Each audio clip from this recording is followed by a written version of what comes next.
বেরাবো না করেও দিদির সাথে হঠাৎ প্ল্যান হলো। তারপর অষ্টমীর রাতে বেরিয়ে পড়লাম ঠাকুর দেখতে। আসলে ভিড়ের মধ্যে ঠাকুর দেখতে আমি একদমই কমফোর্টেবল নই, তাও একটু না বেরালে না মনটাও ভালো লাগে না। জানো তো 1 ঘন্টা লাইন দেওয়ার পর 2 মিনিটও ঠিক করে ঠাকুরটা দেখতে দেয়নি। তবে হ্যাঁ, প্যান্ডেলটা দারুণ হয়েছিল। আর এতটা ভিড় সামলানো তো মুখের কথা নয় বলো। জানো তো আমার হাতে ফোন ছিল না, তাই একজন পুলিশ বলছে এই প্রথম কাউকে ফোন ছাড়া দেখলাম। আর আমি তো মায়ের মুখ দেখে চোখই ফেরাতে পারছিলাম না, বেশ কিছু সময় দাঁড়িয়েছিলাম। আর হ্যাঁ, ভিডিওগুলো আমার দিদি করে দিয়েছে।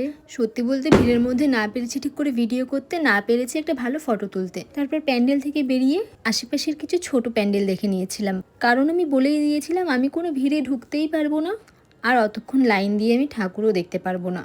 তবে কিছু কিছু জায়গায় এত সুন্দর প্যান্ডেল করেছিল, সেই তুলনায় সেখানে একদমই ভিড় ছিল না। যেমন এই প্যান্ডেলটায় কিভাবে শাড়ি তৈরি হয় সেটা লাইভ দেখানো হচ্ছিল, আর এই মায়ের চোখ দুটো একদম আলাদাই লাগছিল।